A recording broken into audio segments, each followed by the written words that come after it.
Amen. Je vous proposais de prendre la Bible dans Néhémie chapitre 4. Néhémie chapitre 4.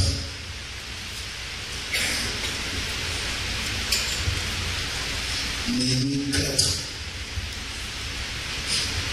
Nous allons prendre la partie du premier verset. Sans nous puissions lire dans Néhémie chapitre 4, verset 1. Nous sommes en train de parler sur la persécution de l'Église.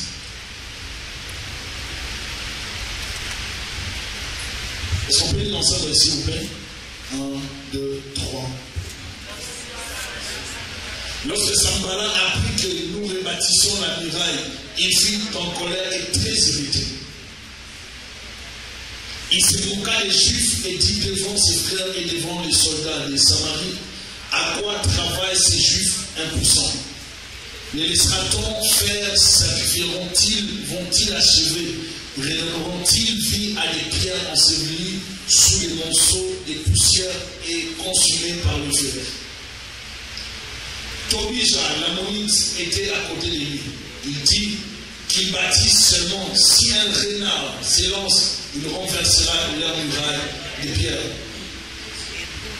Écoute, ô notre Dieu, comme nous sommes méprisés, fais retomber leurs insultes sur leur tête et livre-le au pillage sur une terre où ils soient captifs. 5.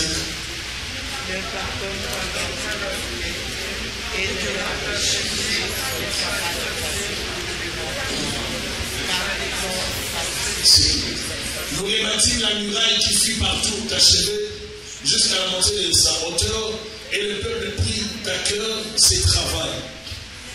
Mais Sanballat, Tobija, les Arabes, les Ammonites et les Asdodiens furent très irrités en apprenant que la réparation des murs avançait et que les brèches commençaient à se fermer.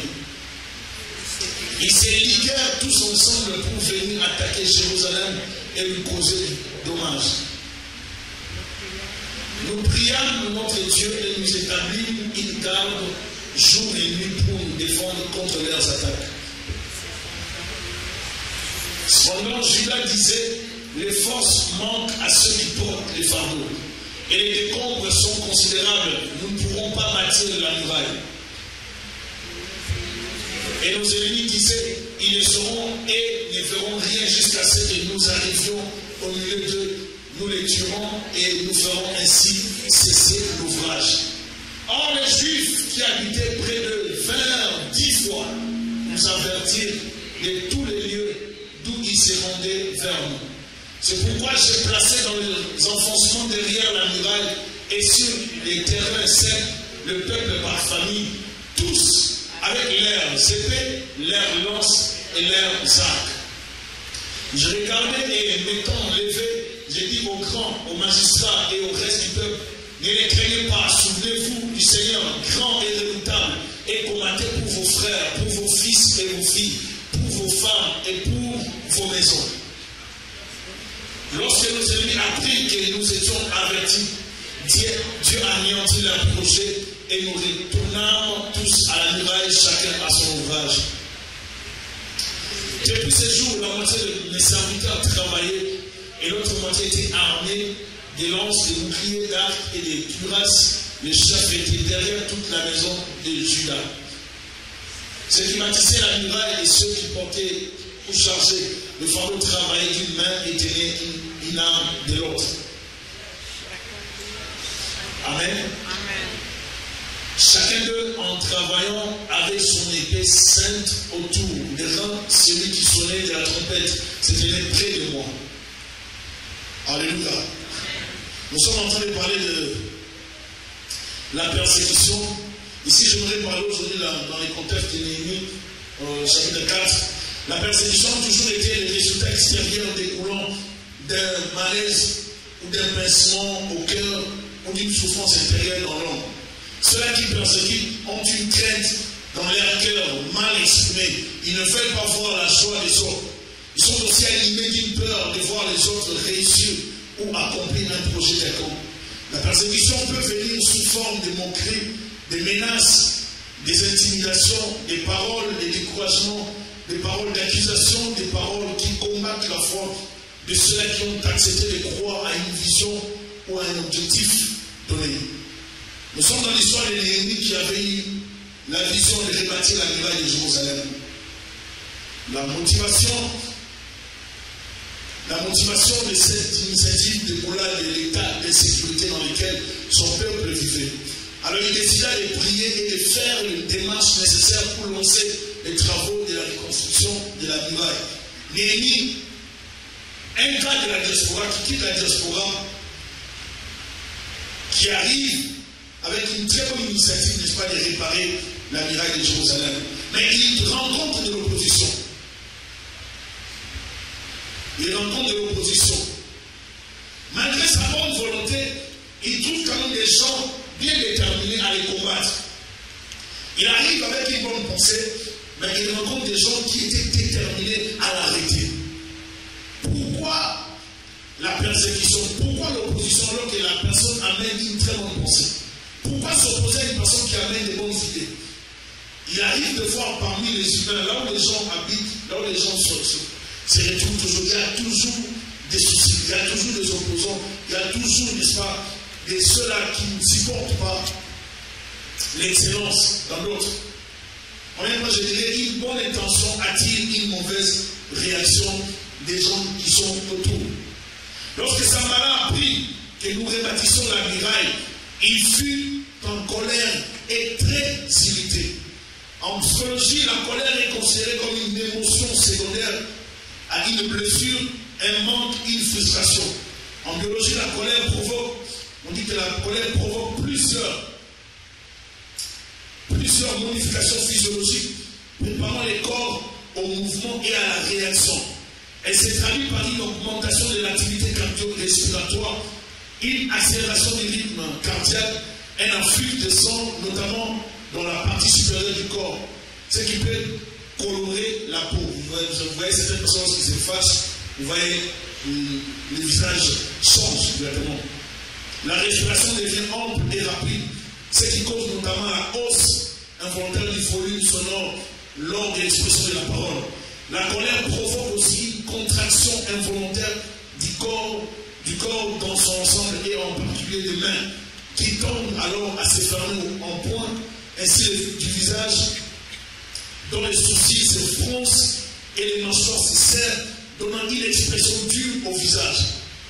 En psychologie, la colère, lorsqu'elle est aveugle et dévastatrice, devient de la fureur et génère de la peur. Très irrité, très enflammé. Ces gens étaient très motivés, très irrités pour arrêter l'entreprise de Néhémie. Qu'est-ce que Néhémie faisait? Néhémie voulait sécuriser le pays. Néhémie voulait rebâtir la muraille pour mettre les gens dans la sécurité. Ceux qui étaient dans le pays étaient frustrés par l'entreprise de Néhémie, par l'initiative de Néhémie. Ils se disaient, si on le laisse faire, il va croire que c'est lui qui avait la pensée. Nous, comme on était déjà ici, c'est comme s'il nous écrasait. On ne peut pas les laisser comme ça. Il faut intervenir. Il faut menacer l'ennemi. Si vous lisez, vous allez voir que la pensée de l'ennemi n'était pas une pensée d'écraser ceux qui étaient déjà dans le pays. C'est une pensée de restaurer l'image de Jérusalem. À chaque bonne initiative, il ne faut pas toujours s'attendre aux acclamations. Vous pouvez avoir une très bonne initiative, mais vous rencontrerez toujours des opposants, de l'opposition. Alléluia. Il y aura toujours des opposants. Les opposants à la reconstruction de la muraille n'avaient pas de raison.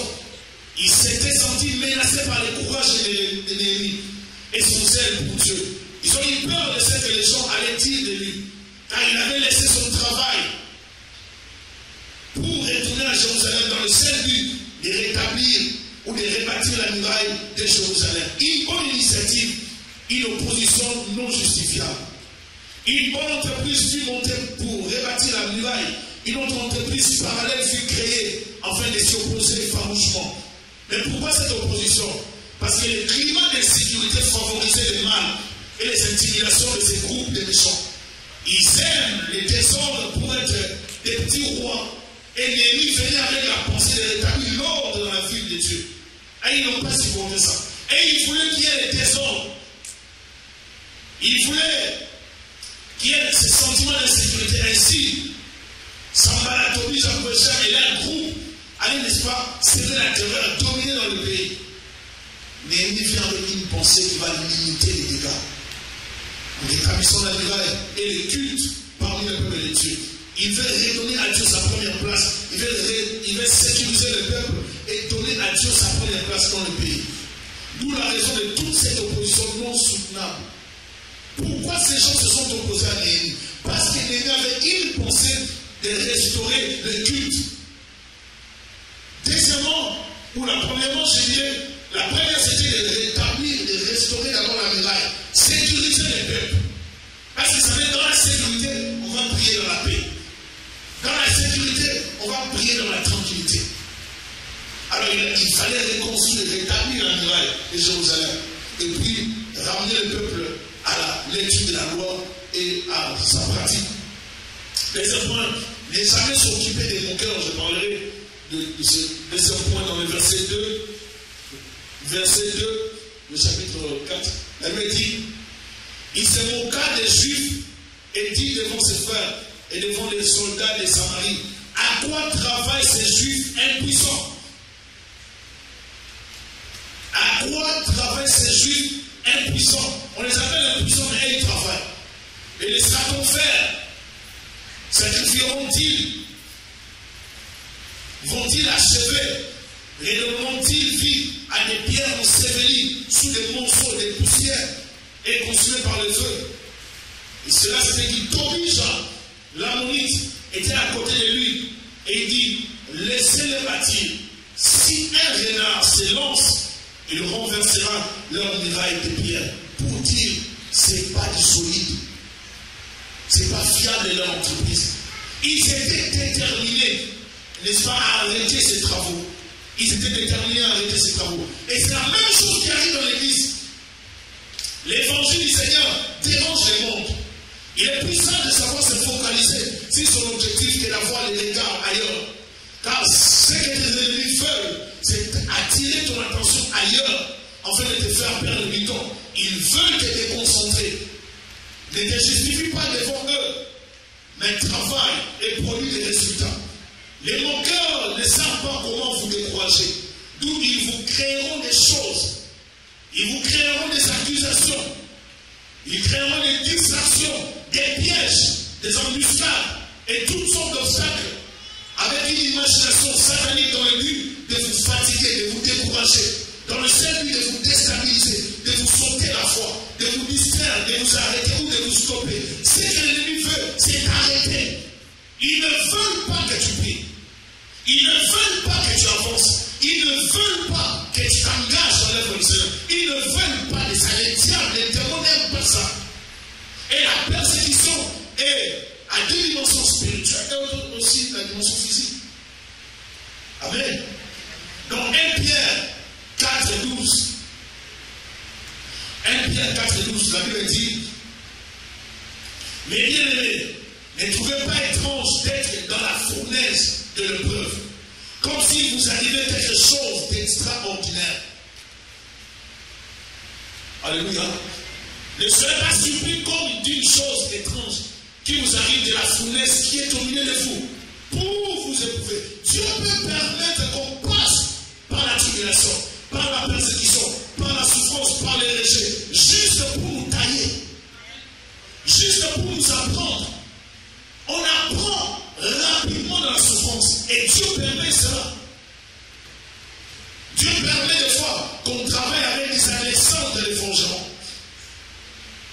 Alléluia. Afin de nous préparer à des grandes choses. Et aussi pour nous faire voir le cœur de l'homme. Dieu te place à côté la leçon de forgeron afin qu'il te complique la vie. Ainsi, la leçon de forgeron va te motiver à faire mieux. En face de Tobija, Weshem, Sanballat, tous ces gens, les ennemis d'Israël, l'ennemi était motivé, déterminé, n'est-ce pas, à travailler. Il était obligé. Il est important de toujours se fortifier en Jésus-Christ. Quels que soient les obstacles autour de nous. Ne jamais se décourager de faire ce que Dieu vous demande de faire. À à cause des avis des gens. Ne te décourage pas. Persévère. Alléluia.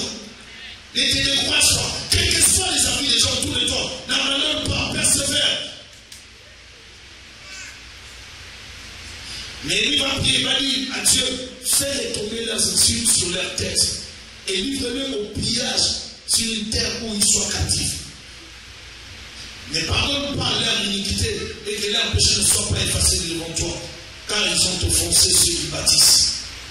Nous rebâtir la muraille qui fut par tout achevé de faire vite à cœur le travail, ce travail. Alléluia. Ça c'est une très bonne réaction. Et le peuple prit à cœur ce travail. Le peuple était dedans. Le peuple travaillait pour cette action. Il travaillait pour rebâtir la muraille. Mais Sambala, Tobija et les Arabes, les Ammonites et les Asdotiens furent très irrités en apprenant que la réparation des murs avançait et que les brèches commençaient à se fermer. Vous commencez à faire quelque chose pour le Seigneur. Vous commencez une entreprise, il y aura toujours de l'opposition. Même la prospérité de l'Église créera de l'opposition. Est-ce que vous êtes là? Les diables feront en sorte que même les chrétiens s'élèveront pour combattre l'Église du Seigneur. Travailler que nous sommes en train de travailler créera des problèmes. Nous entendons des gens dire qu'on est des orgueillés, que je suis orgueilleux ou que nous sommes des orgueillés. Les gens peuvent dire des choses de loin sur vous. Parce qu'ils ne sont pas proches de vous. Parce qu'ils ne nous approchent pas. Alléluia. Pourquoi suis-je persécuté? 2 Corinthiens 2, verset 14 à 16. 2 Corinthiens 2, verset 14 à 16. J'aimerais que vous sachiez ce verset 2 Corinthiens 2, verset 14 à 16. La Bible dit, grâce soit rendue à Dieu qui nous fait toujours triompher en Christ et qui répand par nous en tout lieu l'odeur de sa connaissance. Nous sommes en effet pour Dieu les parfums parmi ceux qui sont sauvés, parmi ceux qui périssent. Aux uns, une odeur de mort, donnant la mort. Aux autres, une odeur de vie, donnant la vie. Et qui est suffisant pour ces choses, car nous ne falsifions point la parole de Dieu, comme font plusieurs, mais c'est avec sincérité, mais c'est de la part de Dieu que nous parlons en Christ devant Dieu. Nous sommes en effet pour Dieu le parfum de Christ. Aux uns une odeur de mort, donnant la mort. Aux autres une odeur de vie, donnant la vie. Alléluia. Pourquoi suis-je persécuté? Deuxième livre à lire, c'est Matthieu 5. Et on va expliquer Matthieu 5, 13. Matthieu 5, 13 à 14.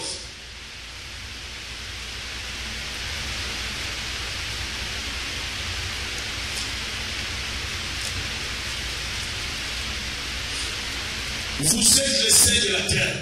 Mais si le sel perd sa saveur, avec quoi le rendra-t-on? Il ne sert plus qu'à être jeté dehors et foulé aux pieds par les hommes. Vous êtes la lumière du monde. Une ville située sur une montagne ne peut être cachée. Et on n'allume pas une lampe pour la mettre sous les boisseaux, mais on la met sur les chandeliers. Elle éclaire tous ceux qui sont dans la maison.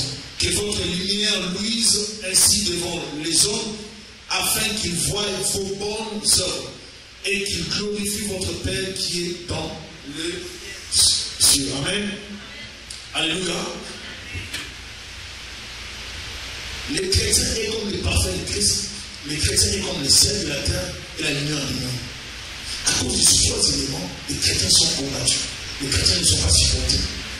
Je parlais d'abord comme sel de la terre. Vous êtes le sel de la terre. Le sel est un ingrédient qu'on utilise tous les jours pour la cuisine. Vous le savez, le sel assaisonne les aliments et leur donne une bonne saveur. Le sel permet aussi de conserver les aliments. Avec nos frigos et nos congélateurs, on a moins besoin de sel pour la conservation. Au temps des apôtres, au temps de nos grands-parents, dans le passé, même au temps des apôtres, on avait besoin du sel pour conserver les viandes, les poissons, pour conserver toutes ces choses. Ça prenait du sel. Et le sel empêchait la pourriture. Amen. Ça a empêché à ce que la nourriture s'habille, permettait à ce que la viande soit conservée pendant longtemps. Et le Seigneur est en train de dire ici que vous êtes les sels de la terre. En d'autres termes, c'est vous qui maintenez la vie sur la terre. Si le monde est en train de vivre, c'est à cause de nous chrétiens. L'Église, les chrétiens sont en train de tenir le monde. Le monde ne se rend pas compte que ça tient, que les gens vivent à cause de nous. Si l'Église est en effet, je vous dis, ceux qui resteront sauront l'importance et l'impact de l'Église dans le monde. Et comprendront le pourquoi de l'Église sur la terre. Jésus compare ensuite l'Église à la lumière.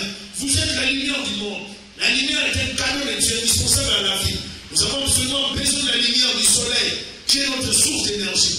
À la maison, nous avons des lampes et des ampoules qui servent à nous éclairer le soir ou par temps, dans les moments sombres. À l'époque des apôtres, évidemment, il n'y avait pas d'électricité. On allumait une lampe à l'huile qu'on mettait sur un porte-lampe. La lumière éclairait toute la maison parce qu'il y avait une seule grande pièce. Une lampe suffisait à éclairer tout le monde dans la maison. Et Jésus dit, vous êtes la lumière. Je me rappelle à l'époque dans mon pays, il y a eu un moment donné de la guerre dans le pays. Et il y a eu des rebelles qui sont dans la capitale. Ils ont arrêté l'électricité. Il n'y avait pas d'électricité dans la ville durant une période. Et je me rappelle, le premier jour, il faisait tellement noir, il faisait tellement sombre, c'était tellement les ténèbres, épais, de telle sorte qu'on ne pouvait même pas se voir. Et je me rappelle ce jour-là, on a pris de l'huile, inspiré par notre mère, on a pris de l'huile avec un fil comme ça, et puis on a allumé. On a fait ces jours de l'église. Il n'y avait pas de bougies. Et c'est à l'improviste comme ça, c'est arrivé. Il n'y avait pas de bougies. Et je me rappelle, on ne pouvait même pas voir à l'extérieur. Il faisait tellement noir. Parce que dans toute la ville, il n'y avait pas d'électricité. Dans toute la ville. Lorsqu'il y a les ténèbres, vous n'entendez personne parler. Lorsqu'il y a les ténèbres, tout le monde reste dans sa maison. Lorsqu'il y a les ténèbres, tout le monde a peur. Lorsqu'il y a les ténèbres, ceux qui sont dehors sont des bandits. Vous le savez. Lorsqu'il y a les ténèbres, ceux qui sont dehors, la plupart des temps sont des voleurs, des assassins. Et c'est là même qu'ils choisissent pour opérer. Mais Jésus dit, vous êtes la lumière. Et là où les diables voulaient opérer, les voleurs voulaient voler, on te place comme lumière. Tu éclaires l'endroit. Nous stoppons les activités des ténèbres sans les savoir. Nous arrêtons les œuvres du diable sans les savoir. Nous sommes d'une grande importance dans ce monde. Le monde a besoin de l'Église. Notre lumière dépasse la lumière des ampoules. Alléluia. Un jour, une fille qui avait la sorcellerie m'a attaqué. Et après, pendant l'entretien, pendant le temps de défense, plutôt, je priais pour elle. Et à l'étranger, elle me dira, ce jour-là, je t'ai attaqué. Je t'ai attaqué, mais je vois comme une lumière autour de toi. Ça ne me permettait pas de percer. Tu te sous-estimes, tu ne vois pas ce que tu as. Tu ignores ce que tu as. Mais demande à ceux qui ont le ciel spirituel, les sorciers. Les gens qui ont la vision sans la permission de Dieu. Ils savent des choses qu'ils voient en nous. Dieu met en nous la gloire. La même lumière qui était sur la tête de Moïse, mais sur nous, elle est permanente en Jésus-Christ. Alléluia. Nous avons la gloire de Dieu. Tu as la lumière de Dieu sur toi. Alléluia. C'est pour ça que tu peux croiser quelqu'un en route, dans l'autobus, dans le métro, par-ci, par-là. Tu vois, la personne c'est clipsé, c'est gardé de ton chemin. Si je suis une personne occulte, la personne saura que toi tu as quelque chose que tout le monde n'a pas. Nous éclairons du bébé. Les gens qui ont les ténèbres, la sorcellerie, les autres, ils les savent, ils voient des choses en nous. J'entre un jour dans un supermarché, je crois que je vous l'ai dit, j'ai croisé un monsieur qui avait des tatouages partout. Partout, partout. Dès qu'on se croisait avec les gars, on s'est regardé, c'est comme si je les chassais. C'est comme si il n'arrivait pas à me regarder. Lorsque j'ai compris, je me dis, bon, c'est le moment d'activer un peu les paroles à l'intérieur, qu'on va changer les raisons. Parce que vous savez, il y a des moments, quand vous sentez qu'il y a un danger, commencez à parler d'abord. Les restes, vous allez comprendre après. Alléluia. Cherche pas à comprendre. Je commençais à courir à ma chambre, je le regardais. Et puis pendant que je parlais, je le regardais. Et il ne pouvait pas. On arrive à la caisse sécurité de l'autre côté, on s'est regardé, les gars, il est tout à l'intérieur. Il dit, ici, ça va chauffer. Et j'ai très annoncé à la caisse, j'ai dit, je vais quand même traîner pour tester son issue pour voir si vraiment il y a un problème. Et les gars étaient là, ils ne voulaient pas s'avancer pour aller vers la caisse. Et moi aussi, je l'ai regardé. Je dis, alors, il y a un problème ici. On va tester un peu les esprits. Alléluia. Vous ne savez pas ce que vous savez. Vous marchez avec la vie de Dieu. Vous avez la lumière. Il y a la gloire de Dieu sur vous. Alléluia. Tout chrétien, l'enfant de Dieu, né de nouveau, a la gloire de Dieu. Nous marchons avec la gloire. C'est pour ça que les sorciers ne peuvent pas te toucher. Ils ne peuvent pas te toucher. Pour avoir les droits sur toi, ils ont besoin de te pousser dans les péchés. Mais tant que tu auras le feu de la prière, la crainte de l'Éternel, la gloire là sera encore plus grande. Il y aura encore plus de lumière. C'est pour ça que je dis, ne t'ignore pas. Tu as quelque chose que le monde cherche. Par toi, il y a la lumière dans ta famille. C'est pour ça que lorsqu'une cette personne s'est convertie en Jésus-Christ, sa famille commence à bouger. Il y a des choses qui s'agitent.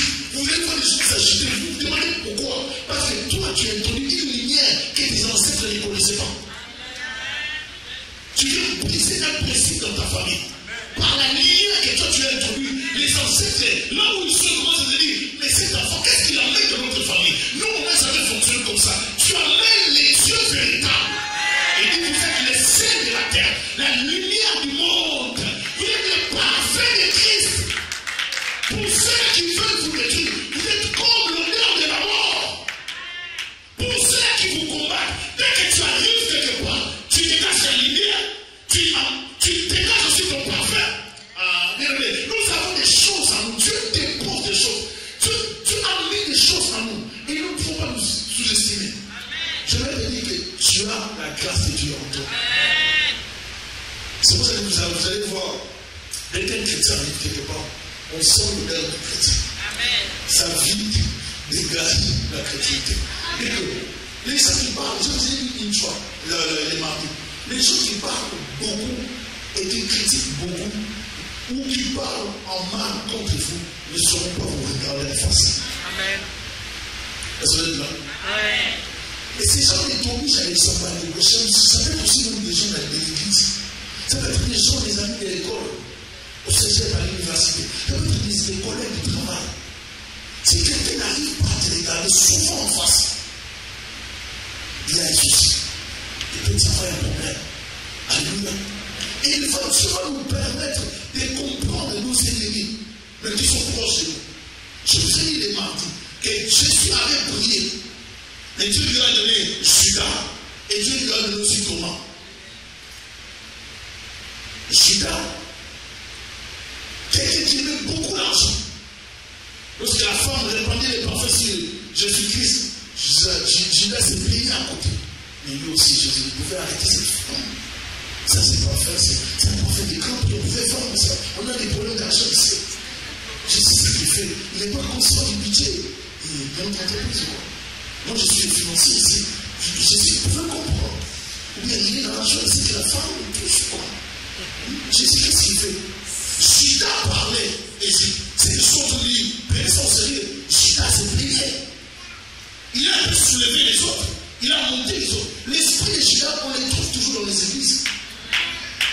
Les gens qui ont toujours dit, ils ont tout compris. L'argent qui est entré, on peut faire ça. Ils ont toujours un autre projet par rapport aux visionnaires de l'église, par rapport aux dirigeants. Et ils ont toujours leur projet. Judas avait la vision de ses parfums. Mais Jésus lui disait, laisse. Thomas, à côté de Jésus, était tellement incrédule. Et il restait à côté de Jésus. Dormait avec Jésus, il voyait les miracles. Multiplication des pères, mais il ne croyait toujours pas.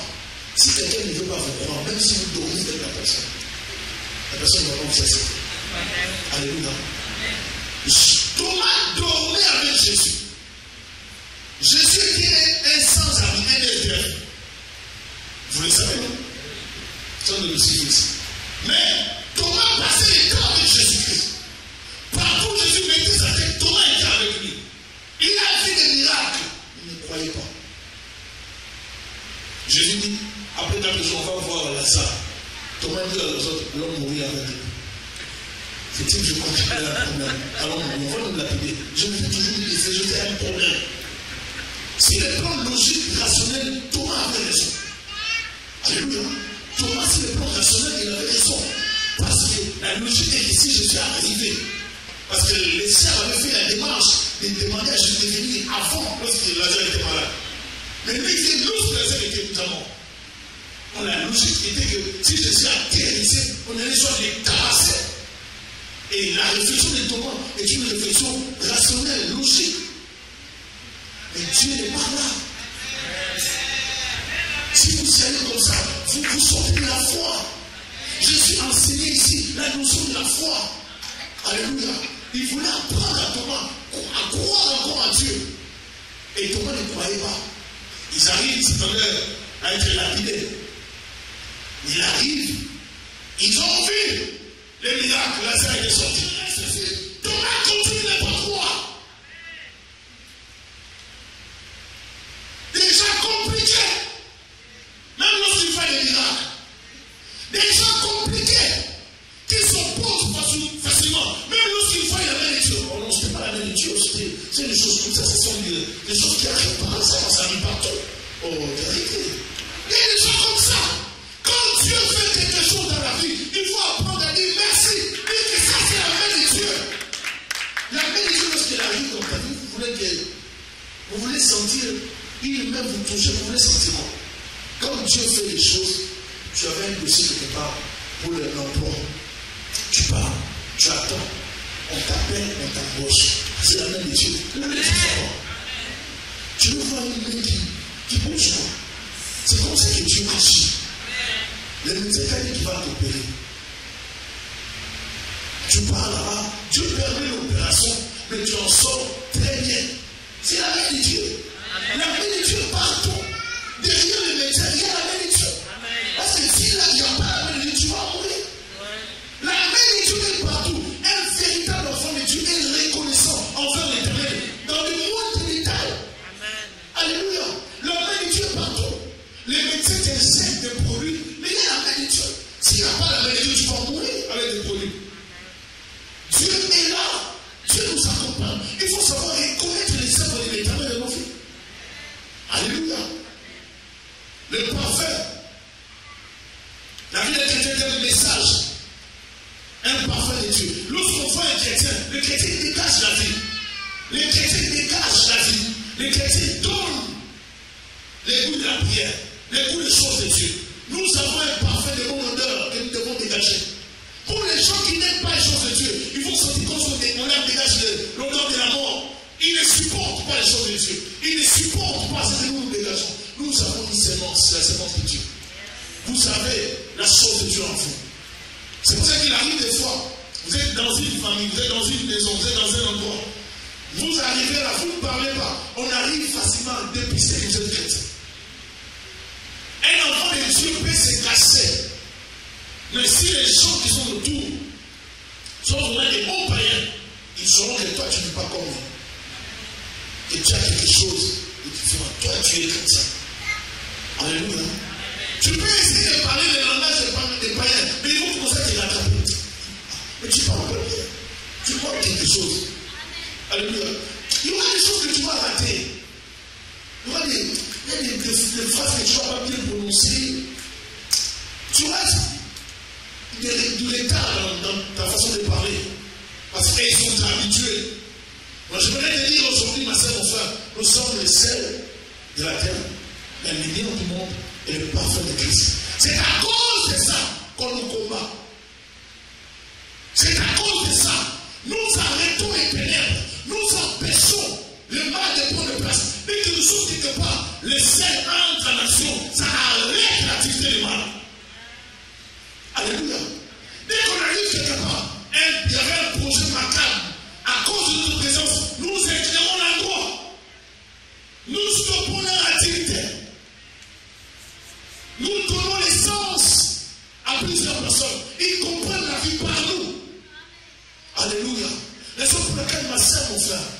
j'aimerais te dire, tu n'as pas de raison d'abandonner le Seigneur. Malgré la persécution, malgré les rejets, malgré l'opposition, persévère. Ésaïe 48, 10, la Bible dit, j'étais mis au creuset, mais non pour retirer de l'argent. J'ai éprouvé dans la fournaise de l'adversité. Je porterai ma main sur toi. Je fondrai, Ésaïe 1, 25, je fondrai tes scories comme avec de la potasse, et j'enlèverai toutes tes parcelles de plomb. Psaume 66, 10 avait dit, car tu nous as éprouvés, ô Dieu, tu nous as fait passer au creuset comme l'argent. Dieu peut te passer par le feu pour te donner la forme, pour t'enlever la saleté. Dieu peut nous permettre de traverser des moments difficiles parce qu'il veut nous laver. Alléluia. Persécution, opposition, mépris, rejet des autres, ça peut arriver. Vous pourrez rencontrer des gens qui se moquent de vous. Vous voyez qu'on se moque de vous, mais vous ne pouvez pas réagir. Ça vous est jamais arrivé. Vous arrivez quelque part, vous regardez comme si on se moquait de vous. Vous vous regardez, vous pouvez même aller vous mirer pour voir si vous étiez bien arrangé. Vous vous rendez compte que tout est correct. Mais pourquoi c'est mon moment? Mais parce qu'ils veulent seulement vous faire du mal. Les provocateurs peuvent se moquer de vous, non parce que vous êtes mal habillé, non parce que vous êtes moche ou bien vous n'êtes pas beau, mais tout simplement parce qu'ils veulent seulement vous pousser à la colère, vous pousser dans une mauvaise réaction. Ça, c'est l'œuvre du diable. Les mondes des ténèbres fonctionnent comme ceci. S'ils n'arrivent pas à t'avoir dans leur monde, dans leurs activités, ils doivent te pousser dans des réactions, des colères, dans des réactions qui vont te pousser à perdre ta protection spirituelle. Ils veulent ça. Dans la persécution, garde ton esprit, il faut rester sur Jésus-Christ. Il faut apprendre à combattre l'esprit d'opposition. On ne combat pas le sang de forgeron dans la colère. Alléluia.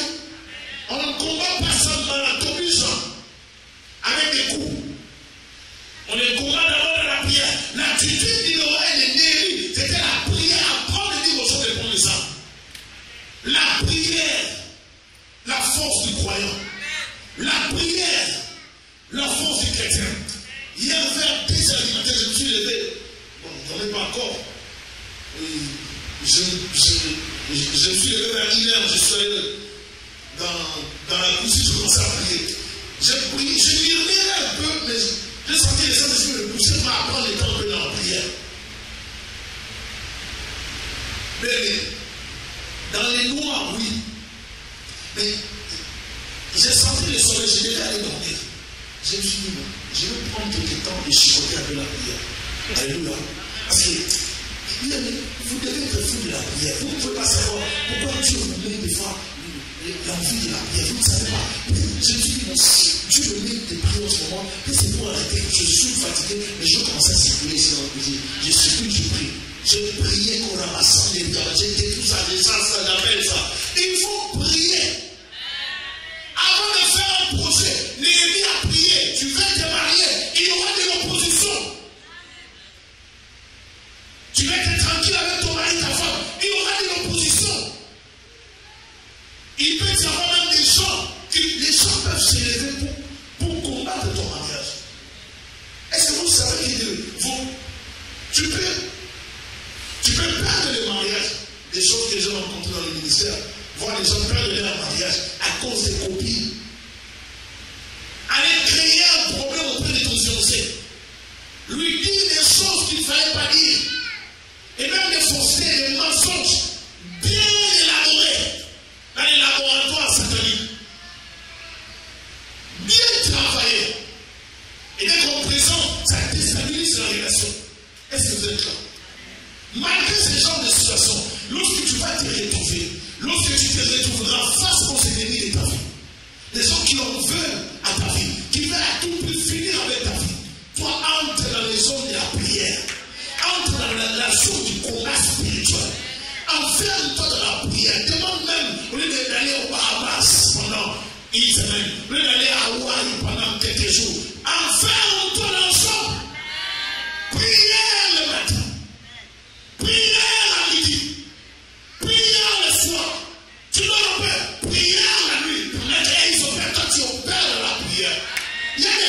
ce qui nécessite que nous puissions pomper des prières pour changer les réalités. Alléluia. Les persécuteurs seront combattus dans la prière. Ils ont tué Jacques qui était dans la joie, dans Actes des Apôtres chapitre 12. Ils se sont dit, on va encore arrêter Pierre pour le tuer. L'église a vu qu'ils allaient perdre Pierre. L'église commençait à prier tous les jours. La Bible dit, ils ne s'arrêtaient pas de prier. Ils ne cessaient pas de prier. L'église multiplie les prières pour que Dieu libère Pierre. Si ton Pierre est arrêté, c'est par la prière que tu vas les libérer. Les persécuteurs veulent te décourager. Ils veulent t'enfoncer. Ils veulent que tu déprimes. Ils veulent que tu tombes dans la dépression. On te fait croire que tu es laide. On te fait croire que tu n'es pas belle. On te fait croire que tu n'es pas beau. On te fait croire que tu n'es pas chrétienne. On te fait croire que tu n'es pas chrétien. Regarde, quand tu es chrétien, regarde comment tu parles. Quand tu es chrétienne, regarde comment tu parles. Moi, je ne crois pas à ta foi chrétienne. On te combat, on veut te pousser à abandonner. N'abandonne pas. Reconnais tes faiblesses. Change, travaille. Mais tu es la fille de Dieu pareil. Alléluia. Travaille, améliore-toi. Travaille.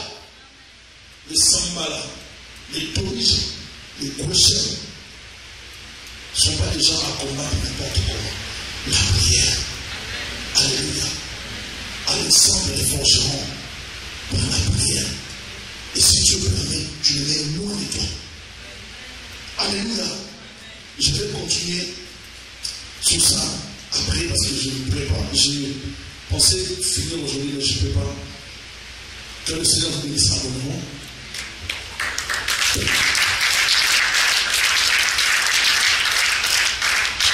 On va prier. Éternel Dieu, nous gloire, merci pour la parole, merci pour ce que tu nous as accordé d'écouter ta parole. Viens nous fortifier. Garde-nous, Seigneur, de tous ceux qui nous fait dans nos vies, tous ceux qui nous combattent, tous ceux qui nous attaquent, nous toujours, étant dans l'Église, dans le nom de Jésus-Christ. Viens, Seigneur, notre secours. Bénis ton peuple, que tout soit pour ta gloire. Et puissant de Jésus-Christ, nous avons ainsi prié. Amen. Que Dieu soit béni. Amen. Je demande à la sœur